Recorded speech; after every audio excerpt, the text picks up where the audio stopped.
What's up everyone, this is Dark Knight K and thanks for joining me for another Marvel Avengers video. In this video I'll be doing a quick review of the newest DLC for Marvel's Avengers, Black Panther War for Wakanda. Now War for Wakanda has been out for a little while now, it has given me some time to fully complete the campaign and max out Black Panther, that way I could give you guys the best quality review. I'm really excited for this DLC, and with that being said, let's get right into it.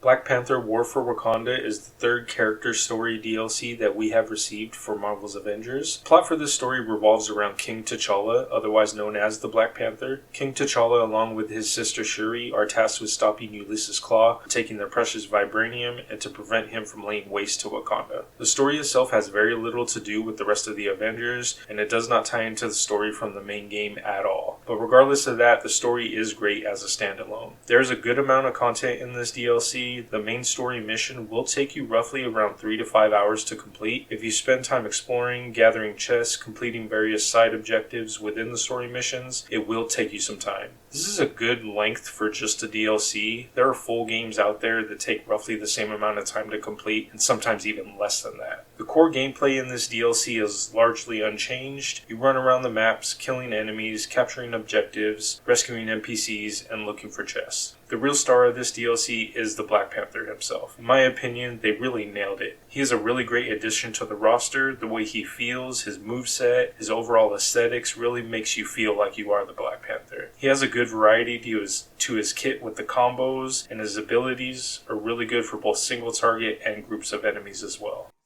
His support heroic is the Komoyo beads. When fired, these beads seek out enemies and deal a large burst of stun damage, reducing the target's impact resistance and making them much easier to interrupt.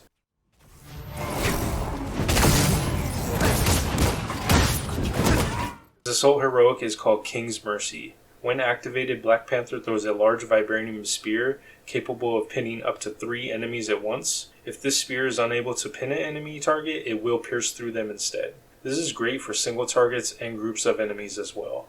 And finally, his ultimate heroic is Bash Chosen. This is a really cool ability. When activated, it summons a huge spectral panther to damage enemies in front of you. It also buffs Black Panther, reducing damage taken by 20% and increases your damage by 10%. Additionally, it allows you to automatically use intrinsic attacks without consuming intrinsic energy, which is a really nice buff. With his King's Mercy heroic and his throwable daggers, Black Panther has some decent ranged options as well, even though he is a melee-focused character. Black Panther isn't the only thing new that this DLC brings. Coming with it is an array of new changes and quality of life updates that were much needed. The character screen and UI have been overhauled. It compacts pretty much everything you need for your character onto one tab. From here you get a general overview of your gear, power level, character nameplates, skins, emotes, everything you currently have equipped for your character. Another big improvement comes to the gear management. You can now mass dismantle gear. This was a big one for me because it was previously so tedious to dismantle one piece of gear at a time. This not only saves time but also my sanity.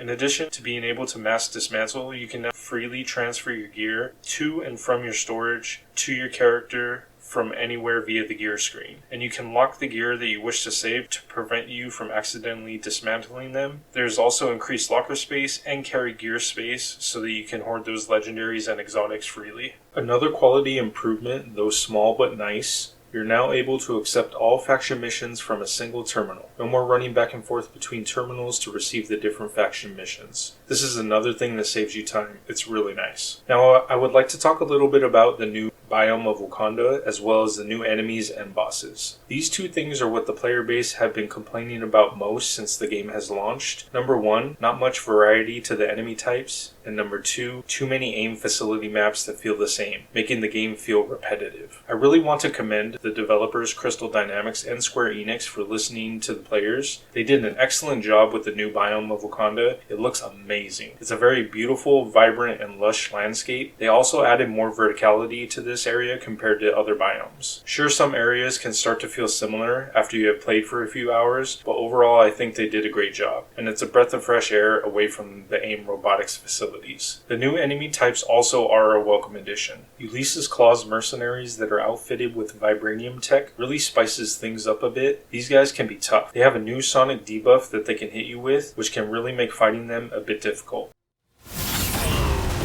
The new spider bots can also pose a bit of a challenge. The small ones, not so much, but if you have 2 or 3 of the larger ones attacking you at the same time, they might take you out if you're not careful.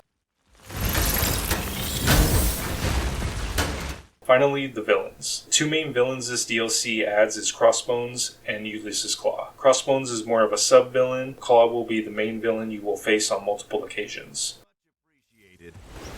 Why is the power still on? It's Claw. I think this is really great that the developers are not only adding new Avengers, but also new villains to face off against as well.